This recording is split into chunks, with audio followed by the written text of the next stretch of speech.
Hello दोस्तों, स्वागत है आपका आपके YouTube channel Kamran sir Jhansi में। दोस्तों, आज मैं आपको 16 फरवरी का सेट पेपर सॉल्व कराने जा रहा हूं और इससे पहले मैं एक 15 फरवरी का सॉल्व करवा चुका हूं। और इस सेट टेस्ट पेपर को आप डेली सुबह टीचमेंट ऐप पर 11 बजे अटेंड कर सकते हो, जो कि लाइव टेस्ट होता है। ठीक है दोस्तों, तो आज चलते हैं क्वेश्चन नंबर 1 पर। सुनैना किसी निजी कंपनी में कार्य करती है और उसकी वार्षिक आय 3 लाख रुपए है। उसके पास एक नई और एक पुरानी गाड़ी है। उसकी आय का 5% नई गाड़ी के रखरखाव पर व्यय होता है और पुरानी पर नई के व्यय से 2% ज़्यादा खर्च होता है। दोनों गाड़ियों के रखरखाव पर उसका कुल वार्षिक व्यय कितना है? बहुत आसान बात है दोस्तों इसको सॉल्व करना। बड़ा लिखने में दिख रहा है लेकिन सॉल्विंग इसकी बहुत आसान है। 3 लाख रुपए उसकी वार्षिक आय है और वो कह रहा है कि 5% नई गाड़ी के रखरखाव पर खर्च होता है और पुरानी पर नई के व्यय से 2% ज़्यादा खर्च हो रहा है। मतलब पहली पर 5 हो रहा था तो दूसरी पर 2% ज़्यादा, मतलब 7% उसका खर्च हो रहा है। तो बताना है कि दोनों के रखरखाव पर कुल कितना खर्च हुआ। तो दोस्तों 3 लाख का 12% आप निकाल दोगे तो यहाँ पर 3 लाख में होते हैं 5 जीरो, जिसके 2 जीरो आपके ये कट जाएंगे। अब बचा 3000 गुणे 7 और 5 12 और 12 तिया 36,000। दोस्तों यहाँ पर आपका करेक्ट आंसर हो जाएगा। तो उसके रखरखाव पर जो खर्च होता है वो 36,000 रुपये खर्च होता है। ठीक है दोस्तों, चलते हैं नेक्स्ट क्वेश्चन पर। Question number 2। क्वेश्चन नंबर 2 है दोस्तों, 10 प्लस 26 माइनस 15। तो यहाँ पर देखिए 10 प्लस 26 माइनस 15 गुणे ब्रैकेट 20 माइनस 5 भागे 2 और 7 में से 5 जाएगा। सबसे पहले इस बार को सॉल्व करते हैं दोस्तों। ये जो बार लगा हुआ है 7 में से 5 जाएगा तो बचा आपका 2, यहाँ पर आ गया 2 मंडला कोष्टक। 10 प्लस 26 माइनस 15 गुणे 20 माइनस 5। अब दोस्तों गुणा से पहले होगा भाग, तो 2 का भाग जब होगा तो आप इसको बटे में लिख दो 1/2 और गुणे में 2 है। ठीक है, और यहाँ पर मंजिला कोष्टक खत्म, 2 से 2 कट जाएगा। अब यहाँ पर आएगा 10 प्लस 26 माइनस 15 गुणे 20 माइनस 5। यहाँ पर 2 से 2 कट गया, बचा कितना 20 माइनस 5 और 20 माइनस 5 दोस्तों कितना हो जाएगा 15 हो जाएगा। तो यहाँ पर ब्रैकेट हटा के सीधा 15 लिख दे रहे। अब यहाँ पर 10 प्लस 26 माइनस 15 गुणे 15 कितना होता है दोस्तों 225। फिर यहाँ पर 225 में 26 जाएगा तो 199 माइनस के बचेंगे। तो 10 माइनस के 199 और 10 माइनस होगा तो बचेगा कितना दोस्तों माइनस के 189। तो इसका करेक्ट आंसर हुआ आपका माइनस के 189, ए ऑप्शन। चलते हैं नेक्स्ट क्वेश्चन पर। Question number 3। 5 प्लस 1/7 मल्टीप्लाई बड़ा कोष्टक फिर मंजिला कोष्टक माइनस के 14 गुणे, यहाँ पर दोस्तों पहले छोटा ब्रैकेट सॉल्व होगा तो 15 और 5 माइनस के हैं तो 15 और 5 जोड़ेगा तो कितना हो जाएगा माइनस के 20। तो 25 माइनस के 20 भागे 22 में से 6 माइनस हो जाएगा दोस्तों, तो यहाँ पर आ जाएगा आपका 16 और ये मंजिला कोष्टक यहाँ पर ख़त्म हो चुका था। ये आ जाएगा आपका बड़ा कोष्टक। ठीक है, अब यहाँ पर 5 प्लस 1/7 गुणे मंजिला कोष्टक माइनस के 14 गुणे 25 में 20 गए तो बचा 5, ये ब्रैकेट ख़त्म, मंजिला कोष्टक और भागे 16, ये बड़ा कोष्टक। अब यहाँ पर 5 प्लस 1/7 गुणे बड़ा कोष्टक 14 पंचे 70 माइनस के 70 आ जाएगा दोस्तों, और भाग में है 16। तो यहाँ पर आप कर दोगे 5 + 1/7 गुणे माइनस के 70 और भाग में है 16, तो 16 को नीचे लिख दो आप। अब 7 से 70 कट जाएगा 10 बार, और यहाँ पर 2 पंचे 10 और 2 अट्ठे 16, तो यहाँ पर आपका आ जाएगा 5, और ये माइनस का 5/8 हो गया।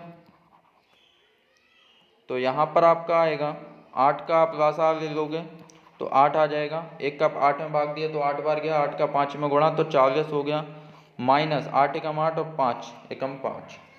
तो यहाँ पर ये बचा आपका 35/8। ठीक है दोस्तों, तो आपका जो करेक्ट आंसर हुआ 35/8, ए ऑप्शन। चलते हैं नेक्स्ट क्वेश्चन पर, क्वेश्चन नंबर 4। क्वेश्चन नंबर 4 है कि 8 मीटर ऊंचे एक प्लेटफार्म के शीर्ष से 8 मीटर ऊंचा एक प्लेटफार्म है, और इस प्लेटफार्म के शीर्ष से, मान के चलिए ये प्लेटफार्म है, इस प्लेटफार्म के, ये दोस्तों एक प्लेटफार्म है, इस प्लेटफार्म के शीर्ष से एक टावर का उन्नयन कोण 30 डिग्री है, और ये आपका टावर है। इस प्लेटफार्म के शीर्ष से जाएंगे, इस टावर के शीर्ष को मिला देंगे, तो टावर के शीर्ष का उन्नयन कोण जो है यहाँ पर ये 30 डिग्री है। टावर के शीर्ष से प्लेटफार्म का शीर्ष को मिला दिया तो ये 30 डिग्री है। 8 मीटर ऊंचा प्लेटफार्म है, और प्लेटफार्म टावर से 40√3 मीटर दूर है। 40√3 मीटर दूर है। अगर ये दोस्तों ये वाली दूरी 40√3 है, तो ये भी इसके सामने 40√3 मीटर हो जाएगी। ठीक है, बताना है तो टावर कितना ऊंचा होगा। टावर दोस्तों मान के चलते हैं ये h है, इतनी जो ऊंचाई है ये h है, और ये जो दी हुई है ये 8 है, ये इसके जस्ट सामने है ये वाली, और ये वाली ये 8 हो जाएगी। तो यहाँ पर tan 30 इज इक्वल टू, त्रिभुज में लगाओगे tan 30, और tan 30 बराबर होता है 1/√3।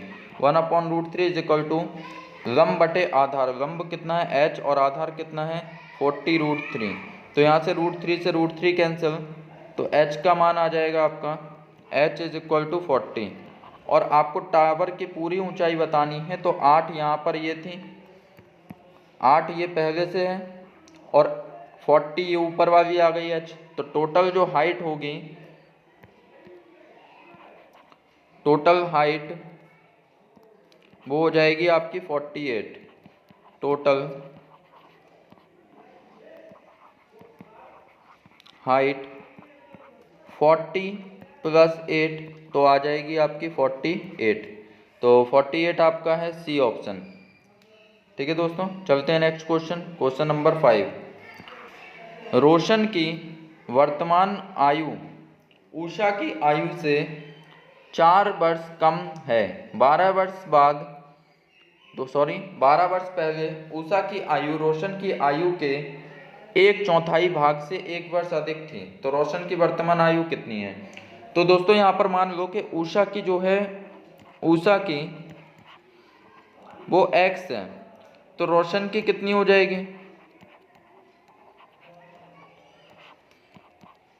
रोशन की हो जाएगी कि 2.5 गुने से, उषा की आयु के 2.5 गुने से 4 वर्ष कम है, तो यहाँ पर 4 वर्ष कम कर दिए।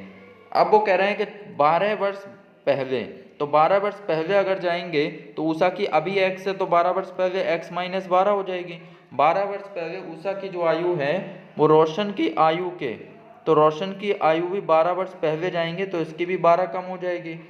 रोशन की आयु से 1/4 से 1 वर्ष अधिक है। ठीक है, अब यहाँ पर 1 को यहाँ जुड़ रहा है ये 1, तो इसको यहाँ पर छांतर कर दो तो x - 13 हो जाएगा, यहाँ आके घट जाएगा, और पहले से -12 था -1, तो -12 और -1 हो जाएगा -13। यहाँ पर हो जाएगा 4 का यहाँ भाग हो रहा है, यहाँ पर गुणा कर दो आप, और यहाँ पर बचेगा 2.5 x माइनस के 4 और 12 जुड़ जाएगा तो ये -16 हो जाएगा। अब यहाँ पर 4 का अंदर गुणा करा दो तो 4x - 13 चौके 52 बराबर 2.5x, और यहाँ पर -16। अब -16 को आप यहीं रहने दो, 2.5 को यहाँ पर छांतर कर दो, तो 4x - 2.5x बराबर 52 माइनस 16। तो यहाँ पर निकल के आपका आएगा कि 4x में से 2.5 जाएगा तो आपका बचेगा 1.5। 1.5x इज इक्वल टू 52 में से आपका 16 जाएगा तो ये बचेगा आपका 36। अब यहाँ पर आप x में 1.5 का गुणा हो रहा है तो पक्षांतर कर दोगे तो आपका भाग हो जाएगा 36 बटे 1.5, और 1.5 का ये पॉइंट हटाओगे, ऊपर जीरो बढ़ाओगे, 15 से 360 को काटो, 15 दूनी 30, बचा आपका 6, 15 चौके 60, तो x का मान आ गया 24।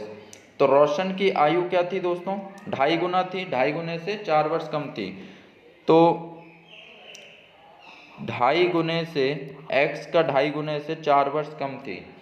तो आप x का 2.5 गुना कर दो, 24 का 2.5 जो होगा ना, 24 दूनी 48, और 24 का आधा 12 और जोड़ दो तो 60 माइनस 4, तो कितना हो जाएगा? 56 वर्ष इसका सही जवाब होगा। ठीक है, तो इसका आंसर आ जाएगा 56 वर्ष, option number B. Next question, question number 6।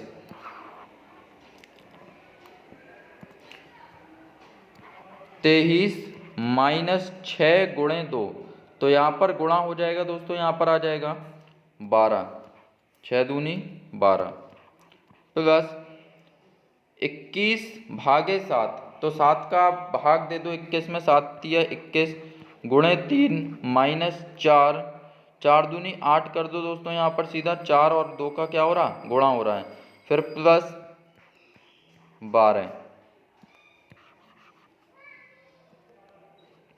अब यहाँ पर 23 माइनस 12 प्लस, पहले गुणा होगा, 3 तिरका 9 माइनस 8 प्लस 12। अब दोस्तों पहले आप जोड़ लीजिए जो प्लस वाले नंबर हैं, तो 23, 9 और 12, तो 12 और 9 हो जाएगा आपका 21, 21 और 23 तो हो जाएगा आपका 23 प्लस 21। देखिए मैं सब कुछ करके बता रहा हूँ आपको, माइनस के 8, और यहाँ पर आप जोड़ेंगे 3 और 1 4 हो जाएगा, 2 और 2 4 हो जाएगा, 12 और 8 जोड़ जाएगा, माइनस माइनस के हैं तो ये हो जाएगा 20। तो 44 में से आपका 20 माइनस हो जाएगा, तो 4 में से 0 गया 4 और 4 में 2 गया 2, तो करेक्ट आंसर अब आपका हुआ 24, जो कि आपका ऑप्शन नंबर बी। चलते हैं नेक्स्ट क्वेश्चन, क्वेश्चन नंबर 7। 7 में कह रहा है यदि a plus 1/a is equal to होता है √3, तो a क्यूब प्लस 1/a³ का मान क्या होगा? तो दोस्तों इसकी जो वैल्यू होती है वो होती है, अगर ये a plus 1/a is equal to k है, तो a³ प्लस 1/a³ जो होता है ये होता है k³ माइनस के 3k। ठीक है, तो यहाँ पर आप k का मान दिया हुआ है √3, तो √3 का जो क्यूब होगा वो होगा 3√3 माइनस 3k, तो 3 और k का मान है √3, और 3√3 प्लस और 3√3 माइनस कितना हो जाएगा? 0। तो इसका जो करेक्ट आंसर होगा वो होगा 0, A option. Next question, question number 8। 4 संख्याएं a b c और d ऐसी हैं कि उनका समग्र औसत 23 है। ठीक है, तो योग कितना हो जाएगा? 23, 4 संख्याएं हैं और औसत 23 है, तो योग कितना हो जाएगा? 23 चौके 92, तो a plus b plus c plus d, तो यहाँ पर 92 हो जाएगा इनका योग। ठीक है, अब a और b का औसत 19.5 है, तो दोस्तों अगर a और b दो संख्याएं हैं तो उनका औसत 19.5, तो योग कितना हो जाएगा? 19 दूनी 38 और 0.5 जोड़ दो तो 39 हो गया, मतलब a प्लस b का जो योग हो गया वो हो गया 39। तो c और d का औसत क्या होगा? तो c और d का औसत होगा दोस्तों, अगर हम यहाँ से टोटल में से a और b का मान हटा दें तो देखो जरा कितना बचेगा। 12 में से 9 गए तो बचे 3, 8 में से 3 गए तो बचे 5, 53 हो गया। अब 53 में दो संख्याएं c और d का औसत बताना है, ये c और d का योग हुआ। जब हमने a b c d में से a और b को हटाया तो बचा क्या? c प्लस d, तो c प्लस d का योग अगर 53 है तो औसत क्या होगा? 2 का भाग दे दो, संख्याएं कितनी हैं? 2 हैं, तो योग बटे उनकी संख्या, तो 2 का जब हम भाग देंगे 53 में, 2 दूनी 4, यहाँ पे 1 हासिल 13 हो जाएगा, 2 छिके 12 पॉइंट, 2 पंचे 10, तो यहाँ पर आ जाएगा आपका सी ऑप्शन 26.5। चलते हैं नेक्स्ट। 250 रुपये पर क्वेश्चन नंबर 9, 250 रुपये पर 4.5% वार्षिक साधारण ब्याज की दर से 2 साल में प्राप्त ब्याज होगा। तो 2 साल में प्राप्त ब्याज बताना है, तो 250 रुपये पर 4.5, दोस्तों 1 वर्ष का ब्याज है 4.5%, तो 2 साल का कितना हो जाएगा, 4.5 दूनी 9%, तो 250 का आप 9% निकाल दो, तो यहाँ पर आपका आएगा 25 नम्मा होता है 225, और 225 में जब आप 10 का भाग दोगे तो 22.50 पैसे, तो ये आ जाएगा आपका A option. Next question, question number 10। Question number 10 है दोस्तों,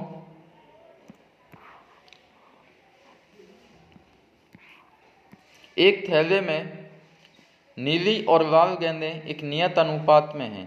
जब इसमें 84 लाल गेंदें थीं, जब रेड जो थी वो 84 थीं, तो नीली गेंदों की संख्या, ब्लू की जो संख्या है वो 36।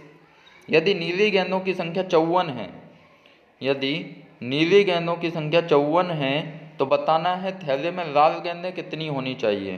तो x का मान बताना है। दोस्तों यहाँ पर अनुपात में आप चेंज कर लो, तो यहाँ पर आपका 4 दूनी 8 और 4 एकम 4, 4 नाम 36, 3 से काटो, 3 तिरका 9 और 3 सत्ते 21, 7 अनुपात 3 आ गया। मतलब अगर 3 यूनिट का मान है 54, तो x 7 यूनिट का मान कितना होगा। तो देखो 3 पेन, अगर आप ऐसे मानिए कि अगर 3 पेन 54 के आ रहे हैं, तो बताओ 1 पेन कितने का आएगा। तो 3 एकम 3 बचा 2, तो 3 अट्ठे 24, 18 का 1 पेन पड़ेगा। अब हमें बताना है कि 7 पेन कितने के होंगे, तो यहाँ पर गुणे 18, जब 1 पेन 18 का है तो 7 कितने के होंगे, तो 18 पंचे 90 और 18 छिक्के 108, 18 सत्ते 126, तो आपके 18 गुणे 7 आ जाएगा 126। तो कितनी लाल गेंदें होनी चाहिए, 126 होनी चाहिए। ठीक है, तो नेक्स्ट चलते हैं क्वेश्चन नंबर 11। क्वेश्चन नंबर 11 कह रहा है, 2 पाइप अकेले कार्य करते हुए एक टंकी को क्रमशः 42 घंटे 56 घंटे में भर सकते हैं, जबकि तीसरा पाइप भरी हुई टंकी को 32 घंटों में खाली कर सकता है। दोस्तों यहाँ पर 3 पाइप हैं, जिसमें से 2 तो भर रहे हैं 42 घंटे में भर रहा है, एक 56 घंटे में भर रहा है, लेकिन एक तीसरा जो है ना वो नेगेटिव वर्क कर रहा है, मतलब 32 घंटे में वो खाली कर रहा है टंकी को। तो यहाँ पर हम निकालेंगे कि टोटल वर्क है कितना, टंकी आखिर कितनी है जिसको भरना है या खाली करना है, टंकी की कैपेसिटी। तो यहाँ पर आप लासा निकालोगे 42, 56 और 32 का, तो 42, 56 और 32 का जो लासा आएगा वो आ जाएगा 672। ठीक है दोस्तों, अब यहाँ से 672, अगर 672 कैपेसिटी है टंकी की, तो ये 42 घंटे में भरती है पहले पाइप से, तो एक पाइप उसको 42 घंटे में 672 लीटर की टंकी अगर भर रहा है, तो 1 घंटे में कितनी भरेगा, तो भाग दे दो आप 672 में 42 का, तो आ जाएगा 16। और एक दूसरा पाइप है जो कि 56 घंटे में 672 भर रहा, तो 1 घंटे में कितनी भरेगा, 12। और अगर तीसरा पाइप जो है ये खाली कर रहा है 32 घंटे में 672 को, तो 1 घंटे में कितनी खाली कर देगा, तो भाग दे दोगे आप, तो आपका आएगा 21, जो कि नेगेटिव वर्क करेगा, खाली कर रहा है ना, नेगेटिव कर रहा है।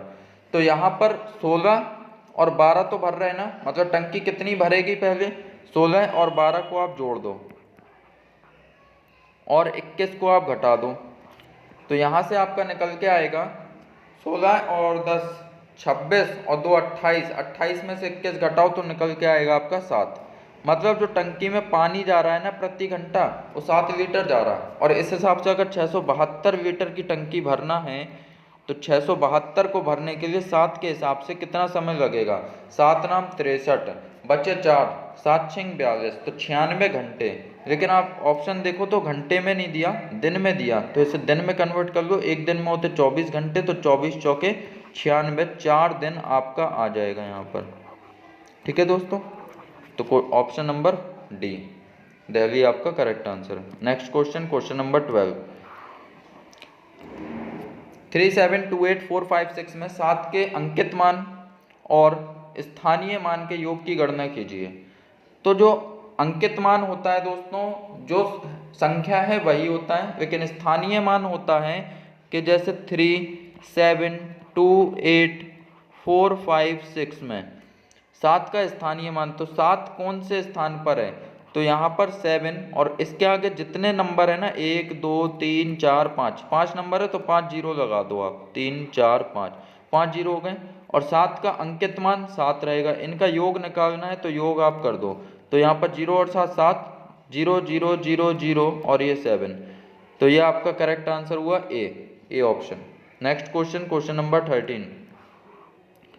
क्वेश्चन नंबर 13 दोस्तों मैट्रिक्स का है और इस पर बताना है कि कौन सा कथन प्रश्न का उत्तर देने के लिए पर्याप्त है। अगर हम ए को देखें तो यहाँ पर मैट्रिक्स को जो सॉल्व किया जाता है यहाँ पर क्रॉस किया जाता है, एक का इस एक में गुणा करिए तो एक आ जाएगा, माइनस यहाँ पर 0 का 0 में तो माइनस कर दीजिए, 0 आ जाएगा, एक आ गया। यहाँ पर ए का जो आंसर आया वो एक आया। और बी का जो होगा यहाँ पर x का इस एक में गुणा तो x आ जाएगा, और एक का 2 में गुणा यहाँ पर क्रॉस करिए तो माइनस के 2 हो जाएगा। तो b का जो आंसर आया वो x माइनस 2 आया। अब वो कह रहे हैं यदि ए बी बराबर b है तो a का मान जो है वो है 1 और b का मान है x माइनस के 2 बराबर x माइनस के 2। तो यहाँ से तो दोस्तों कट जाएगा ना सब, तो x का मान आएगा कहाँ, आएगा ही नहीं ना, तो ना तो कथन 1 और ना ही 2, दोनों ही पर्याप्त नहीं है आंसर देने के लिए, तो ऑप्शन ए इसका सही जवाब है। Question number 14। 3 महीनों के लिए निवेश किए गए 875 रुपये पर 21 रुपये ब्याज मिलता है, तो साधारण ब्याज की प्रति वर्ष दर कितनी थी। तो दोस्तों साधारण ब्याज बराबर होता है मूलधन गुणे दर गुणे समय बटे 100, लेकिन जो समय है वो महीने में है तो इसे वर्ष में चेंज करेंगे तो 12 का भाग दे दोगे, और बराबर साधारण ब्याज 21 रुपये है। अब यहाँ से जो कटेगा उसे काटिए, तो यहाँ पर आपका 25 चौके 100 और 25 से 875 कटेगा तो 25 तिया 75 और 12 बचे 25 पंचे 125, 35 हो गया, 7 तिया 21, 7 पन्ना 35, ये कट गया, 3 से 3 कटा, और यहाँ पर आपका r बराबर हो जाएगा 12 चौक 48, ये क्रॉस मल्टीप्लाई हो जाएगा, इसका यहाँ पर 48 और 5 ऊपर था तो 5 नीचे भाग में आ जाएगा। 48 में जब 5 का भाग देंगे तो 5 नाम 45 बचा 3, 5 का 30, तो 9.6% आपका करेक्ट आंसर है ऑप्शन नंबर बी। चलते हैं next question, question number 15। Question number 15 work and time का क्वेश्चन है और इसमें ए बी और सी एक साथ कार्य को 45 दिनों में पूरा कर सकते हैं। यदि केवल ए और बी कार्य करते तो उन्हें कार्य करने में 54 दिन लगते।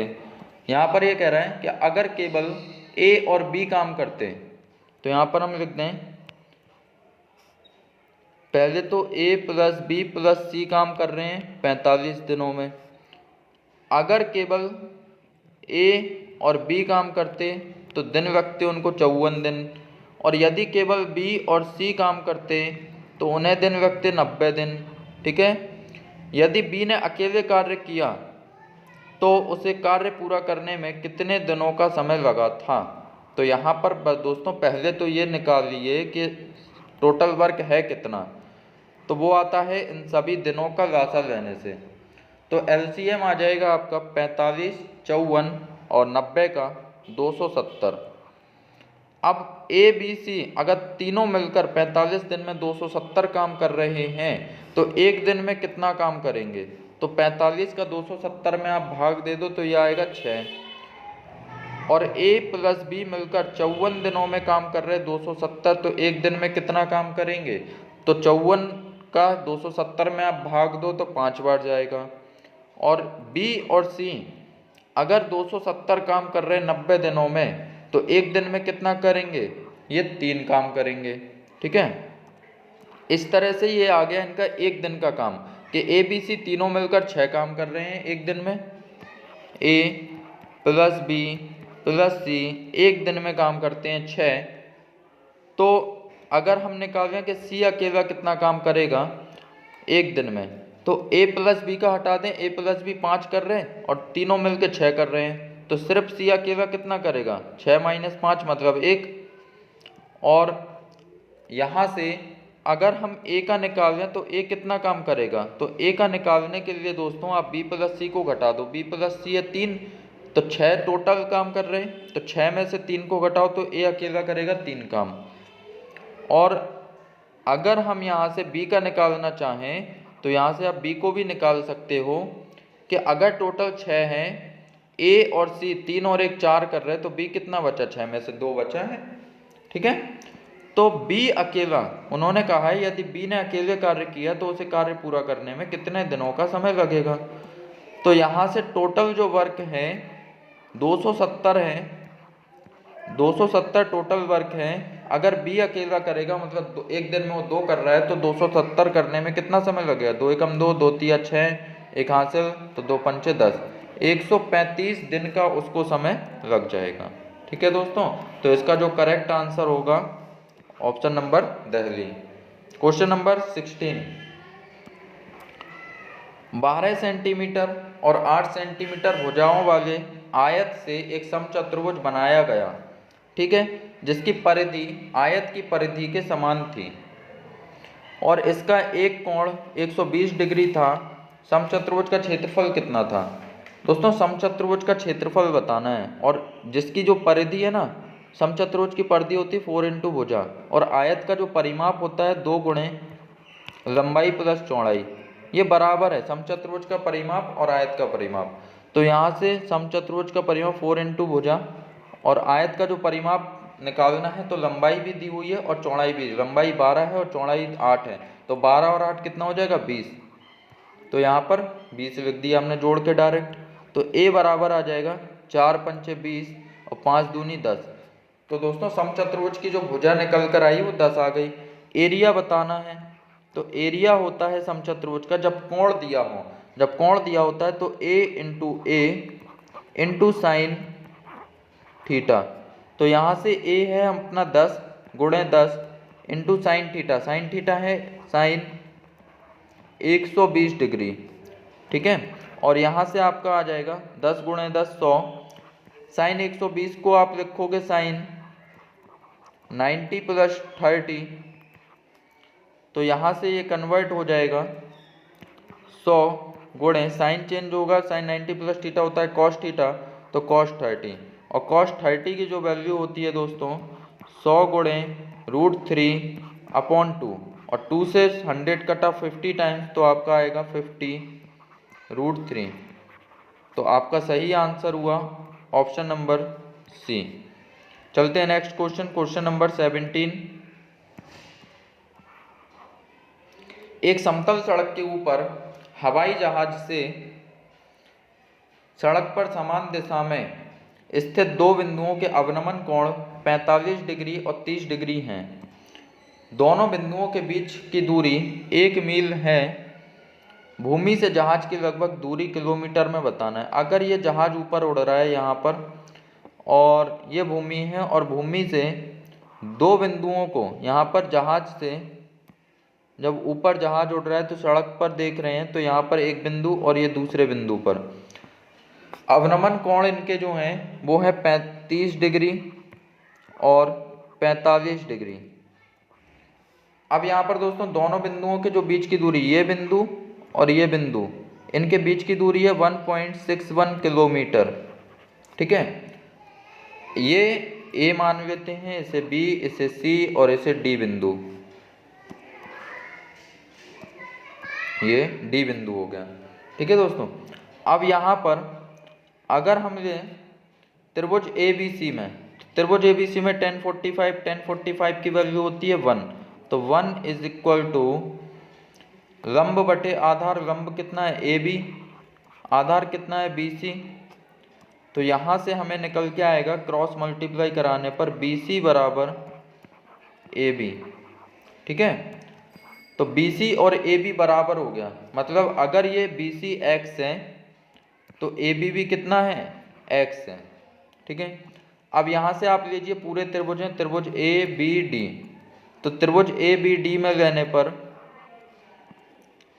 tan 30 और tan 30 की जो वैल्यू होती है लंब बटे आधार, तो लंब है x और आधार कितना है x प्लस 1.61, तो tan 30 हो जाएगा 1/√3 is equal to x plus 1.61, और यहाँ से आप क्रॉस मल्टीप्लाई करा दो इसका यहाँ पर और इसका यहाँ पर, तो x plus 1.61 equal to √3x, और ये हो जाएगा आपका 75 कर दो,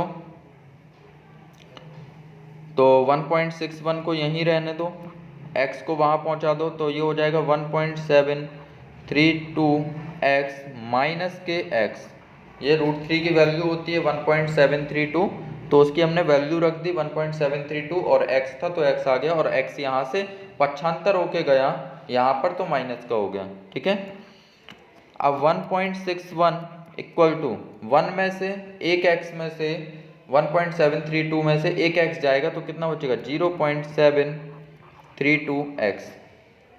यहाँ पर दोस्तों x में गुणा हो रहा है तो यहाँ 75 कर दो, यहाँ आके भाग हो जाएगा 1.61 डिवाइड बाय 0.732 बराबर x, पॉइंट हटाओ यहाँ पर 0 लगा दो, तो 732 का जब हम इसमें भाग देंगे 1610 में तो आपका आ जाएगा 2.2 किलोमीटर।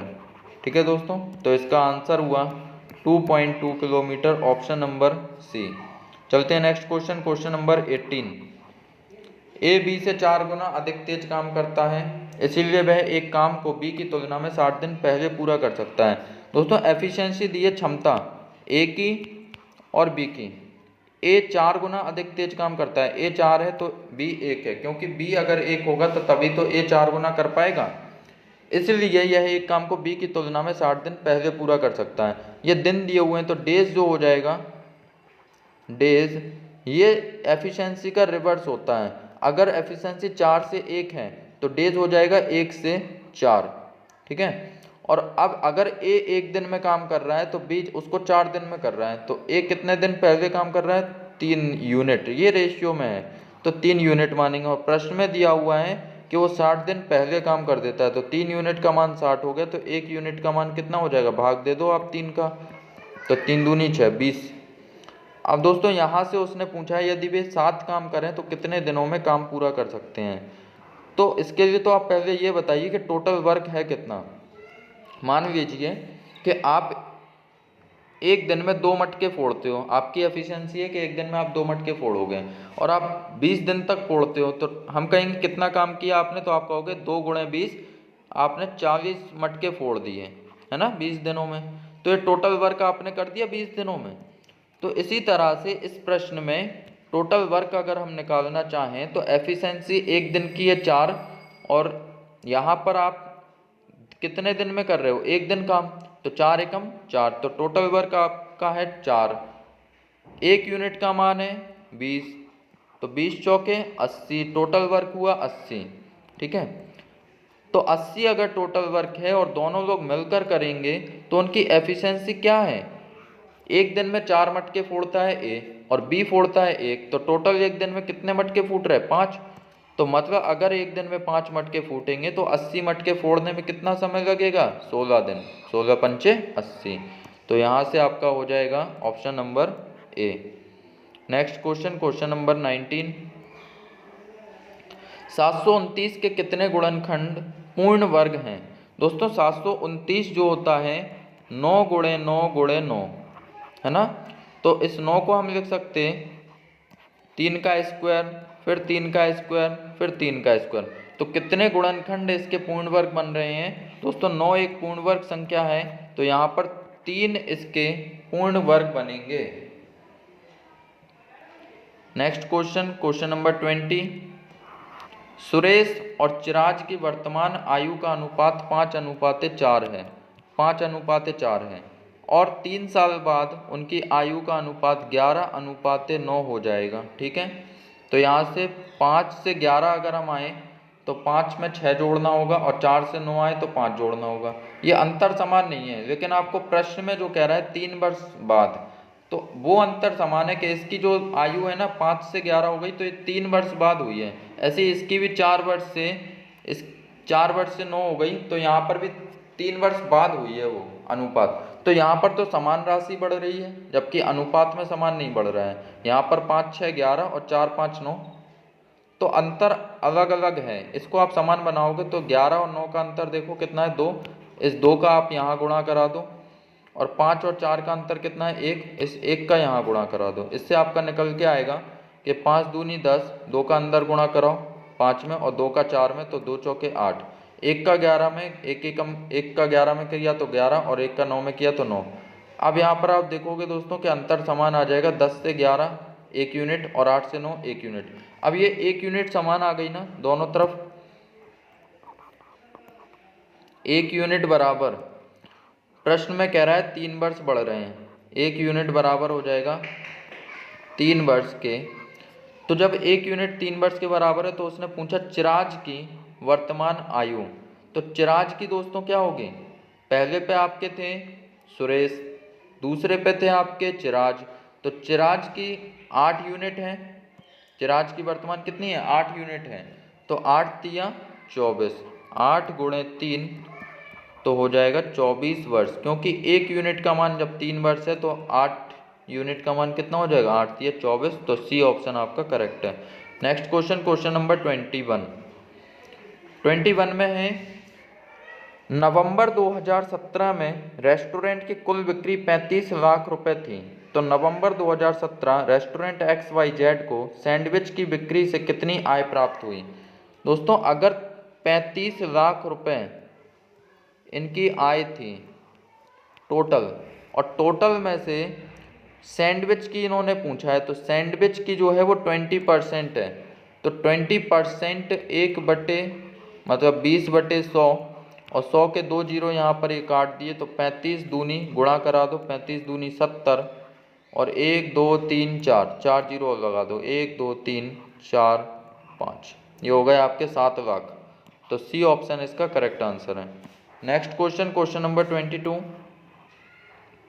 2 प्रकार के साधारण नमक जिनकी दर क्रमशः 7 रुपये 20 पैसे और 4 रुपये 40 पैसे, 4 रुपये 40 पैसे हैं। अब दोस्तों यहाँ पर इनको किस अनुपात में मिश्रित किया जाए कि 6 रुपये 30 पैसे की दर से बेचने पर 16 सही 2/3% का लाभ प्राप्त हो। दोस्तों ये जो 6 रुपये 3 पैसे है ना, ये विक्रय मूल्य हैं, जबकि 7 रुपये 20 पैसे, 4 रुपये 40 पैसे, ये क्या है, CP है।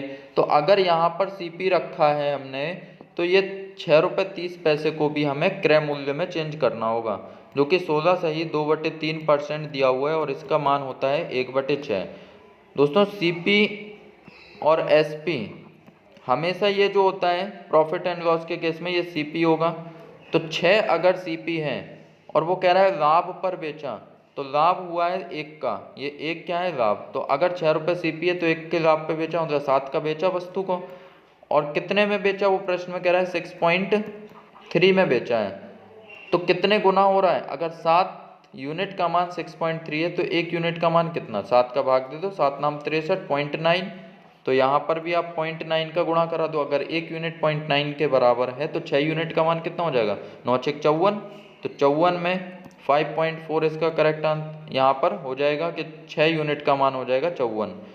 अब यहाँ पर आप रख दो, CP आ गया 5.4, यहाँ पर जीरो लगा सकते हैं, तो यहाँ पर पॉइंट समान स्थान बाद है, 2 2 अंक बाद था, तो सबको हटा दिया। 720 में से 540 को घटाओ, और 540 में से 440 को आप घटा दो। तो यहाँ से आपका निकल के आएगा, जब 720 में से 540 को घटाएंगे तो आपका आ जाएगा 180, और 540 में से 440 को घटाओगे तो आपका आ जाएगा 100। जीरो से जीरो गया, 2 पंचे 10 और 2 नाम 18, तो अनुपात आ जाएगा 5:9, ऑप्शन नंबर दिल्ली। ठीक है। नेक्स्ट क्वेश्चन, क्वेश्चन नंबर 23, दी गई श्रृंखला की अगली संख्या ज्ञात करें। तो दी गई श्रृंखला की अगली संख्या जो होगी दोस्तों, 4 फिर 17 फिर 43, 4 17 43 83, तो 4 से 17 कितना जुड़ा, 17 में से 4 हटाओ तो 13, यहाँ पर आपका जुड़ रहा है 13 है। फिर 17 से 43 हुआ तो देखें जरा कितना हुआ, 13 में से 7 गए 6 और 3 में से 1 गया 2, 26 जुड़ा। फिर आपका 83 में से 43 को हटाओ तो आपका हो जाएगा दोस्तों यहाँ पर 82 है, सॉरी 83 की जगह था 82। तो 82 में से आप 43 को घटाओगे तो 12 में से 3 गए तो 9 बचा, और यहाँ पर आपका 7 में से 4 गया तो 3, 39। तो यहाँ पर आप देख रहे हो 13 एकम 13, 13 दूनी 26, 13 तिया 39। अब बनेगा जो 13 चौके 52, तो मतलब अब संख्या में 52 जोड़ेगा। तो 82 में आप 52 को जोड़िए तो देखिए 2 2 4 और 8 5 13, तो आ जाएगा correct answer 134, option number Delhi. Next question पर चलते हैं, क्वेश्चन नंबर 24। 24 में है एक संख्या का 32% 56 है। दोस्तों एक संख्या अगर x है उसका 32% कितना है, 56 है, तो बराबर 56 कर दिया। पूछा है वह संख्या कितनी है। 8 चौके 32, 8 सत्ते 56, 4 से 100 कटा 25 बार, तो x बराबर क्या आ जाएगा 75 कर दो आप 25 का वहाँ पर, 25 सत्ते तो आ जाएगा आपका 175। तो ए ऑप्शन आपका करेक्ट आंसर है। Next question, question number 25। 25 में है माइनस के 7 ब्रैकेट में 44 भागे मंझला कोष्टक 7, ये ब्रैकेट हटेगा तो माइनस और माइनस हो जाएगा प्लस के 4, माइनस के 7 यहाँ पर हो जाएगा 44 भागे 7 और 4 हो जाएगा 11, जुड़ जाएगा और ब्रैकेट खत्म हो जाएगा यहाँ पर बड़ा कोष्टक।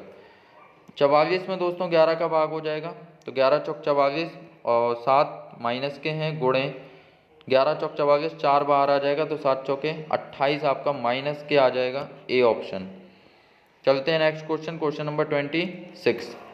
क्वेश्चन नंबर 26 कह रहा है कि यदि प्लस का अर्थ है माइनस, सभी को चेंज करना होगा तो यहाँ पर 400, गुणे का अर्थ क्या कह रहा है, गुणे का अर्थ है भाग, तो यहाँ पर गुणे की जगह आप भाग लगाइए 5, फिर माइनस के 6 और माइनस का अर्थ है गुणा, तो माइनस की जगह आप लगाइए गुणा 6, प्लस का अर्थ है माइनस तो माइनस के 22 और भाग का अर्थ है प्लस, तो यहाँ पर प्लस 75।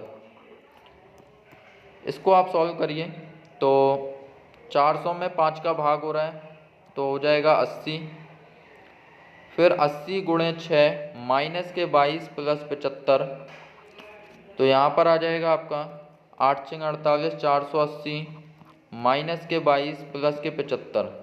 दोस्तों पहले आप जोड़ लीजिए और फिर घटा देंगे तो 0 और 5 हो जाएगा 5, 8 और 7 हो जाएगा 15 की 5, एक हासिल 4 और 1 5, तो 555 माइनस के 22, तो यहाँ पर आपका घट जाएगा 5 में से 2 गए 3, 5 में से 2 गए 3 और 5, 533 आपका करेक्ट आंसर होगा, जो कि है आपका option number B Bombay. Next question, question number 27। यदि 2012 में चावल की कुल खपत 2 लाख टन है तो अकेले चेन्नई में चावल की खपत कितनी है। दोस्तों अगर 2 लाख टन है तो 2 लाख आप लिखो, 5 जीरो आ जाएंगे 2 लाख में, ठीक है। और तो चेन्नई में कितना है 30% है, तो 30% निकाल दोगे बस आप इसका, 0 से 0 ये 0 0 कट गया, इस 2 का 3 में गुणा कर दो, 2 तिया 6 और कितने जीरो आ रहे हैं 3 यहाँ से और 1 यहाँ से, तो 4 जीरो यहाँ पर आपके आ जाएंगे, तो 60,000 बिल्कुल करेक्ट आंसर है, option number C. Next question, question number 28। A को उसके पिता की संपत्ति का 2/5 हिस्सा प्राप्त हुआ। दोस्तों जब भी फ्रैक्शन में हो तो आप फ्रैक्शन लिख लो सबसे पहले, जिसमें से 1/3 वो दान कर देता है, ठीक है, 1/3 दान कर दिया। यदि उसने 16,858 दान किए तो उसे अपने पिता की संपत्ति से रुपए मिले, कितने रुपए उसको पिता से मिले थे। तो यहाँ पर पहले अगर आप निकालो कि टोटल संपत्ति थी कितनी, तो इस तरह के क्वेश्चंस में आप हमेशा हर का गासा लिया करो, 5 या 15, तो मान लो टोटल संपत्ति 15 थी तो 15 का 2/5 हिस्सा मिलाना है इसको, तो 15 का 2/5 आप निकाल दो, 15 का 2/5 निकालेंगे तो 5 या 15, 3 दूनी 6, मतलब 6 यूनिट उसको मिला था। अब इस 6 में से उसने अपनी संपत्ति में से जो कि उसकी 6 आई, 6 में से 1/3 हिस्सा उसने दान कर दिया, मतलब 3 दूनी 6, तो 2 हिस्सा उसने दान कर दिया। मिले थे उसको 6, 2 हिस्सा उसने दान कर दिया, और ये 2 का मान हमें प्रश्न में दिया हुआ है 16,858। 858। तो 1 यूनिट का मान कितना हो जाएगा? 2 अट्ठे 16, 2 चौके 8, 2 दूनी 4, 2 नाम 18, 8429। तो पूछा है कि उसे कितने रुपए मिले थे, तो उसे मिले हुए थे 6 यूनिट। तो जब 1 यूनिट का मान है 8429, तो 6 यूनिट का मान कितना हो जाएगा? 6 का गुणा कर दो आप, 9 6 54 की 4, और 4 दोस्तों यहाँ पर हम टिक कर सकते हैं ऑप्शन देखकर। 4 जो है केवल और केवल एक ही ऑप्शन में आ रहा है, इकाई अंक, तो इकाई अंक 4 आएगा जो कि बॉम्बे ऑप्शन में है। चलते हैं नेक्स्ट क्वेश्चन, क्वेश्चन नंबर 29।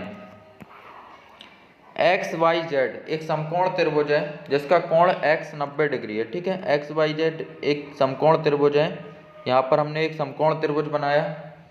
भुजा एक्स वाई की लंबाई x 90 डिग्री है। ठीक है, x पे 90 डिग्री बना दिया आपने। एक्स वाई की लंबाई, अगर ये y है और ये z है, ठीक है,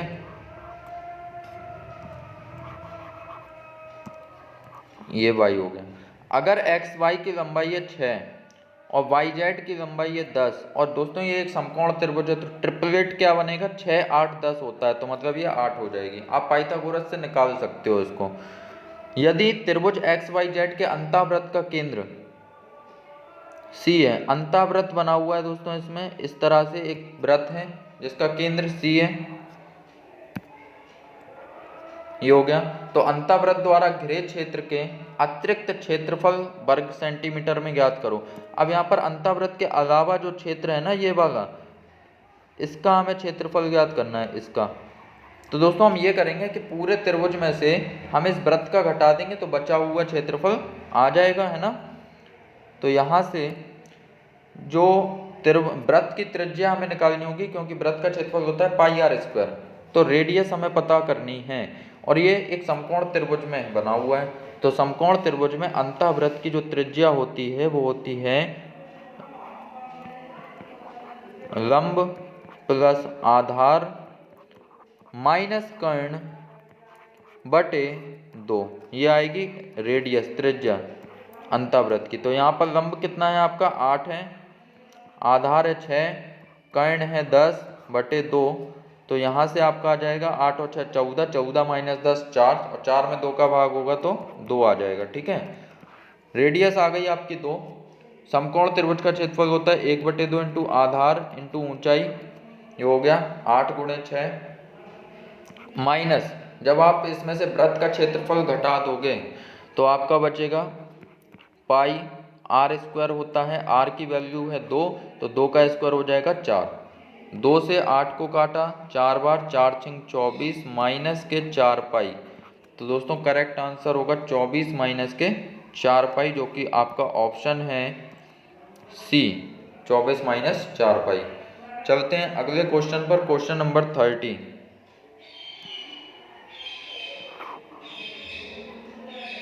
सात छात्रों के समूह में एक परीक्षा दी। ठीक है, 7 छात्र थे, उन्होंने परीक्षा दी और उनका कुछ एवरेज रहा। ठीक है, कुछ औसत रहा, ये नहीं पता कितना रहा, लेकिन मान लिया एक्स औसत रहा उनका। नए छात्रों के अंकों को शामिल करके समूह के औसत अंक 2 बढ़ गए। नए कितने आए दोस्तों? एक छात्र नया आया, एक और छात्र, तो 7 की जगह अब हो गए 8 छात्र। तो जो औसत है ना, वो पिछले के तुलना में 2 बढ़ गया, पहले से 2 औसत बढ़ गया। अब ये 2 बढ़ा क्यों? इसके पीछे रीजन है कि जो एक आया ना, वो औसत से कुछ ज़्यादा लेके आया, तभी तो बढ़ा। दोस्तों यहाँ पर अगर x था और अब ये 2 बढ़ गया, तो क्यों बढ़ा? जब घर में कोई ज़्यादा लेके आएगा तभी तो धन बढ़ेगा ना। तो ये 2 ज़्यादा लेके आया, अब ये 2 ज़्यादा लेके आया, तो ये कितने लोगों में बढ़ जाएगा? 8 सदस्य हैं, तो 8 गुणे 2, तो 16 वो ज़्यादा लेकर आया, तो सही आंसर होगा 16 है। कितने अधिक अंक प्राप्त किए, इसने यही पूछा था, तो 16 अधिक अंक प्राप्त किए बाकियों की तुलना में। तो दोस्तों आज 30 क्वेश्चन यहाँ पर ख़त्म होते हैं, जो कि मैंने 16 फरवरी का आपको सेट पेपर दिया हुआ था। अब कल करेंगे 17 फरवरी का सेट पेपर की सॉल्विंग। आई होप कि आप लोगों ने सेट पेपर को सॉल्व किया होगा, जो मैंने टीचमेंट ऐप पर आपको दिया हुआ था 17 फरवरी को सुबह 11 बजे, और कल सुबह आप 11 बजे 18 फरवरी को नया टेस्ट पेपर सॉल्व करिए। ठीक है दोस्तों, इसी तरह से आप वहाँ पर लाइव टेस्ट दीजिए 11 बजे, और यूट्यूब पर मैं उसकी सॉल्विंग कराता हूँ। मुझसे जुड़ने के लिए आप डिस्क्रिप्शन में टीचमेंट ऐप की लिंक दी हुई है, आप उस पर क्लिक करेंगे तो टीचमेंट ऐप पर आप मुझसे जुड़ जाएंगे, और उस पर टेस्ट सेक्शन में आप जाकर डेली टेस्ट सुबह 11 बजे दे सकते हो। ठीक है दोस्तों, थैंक यू।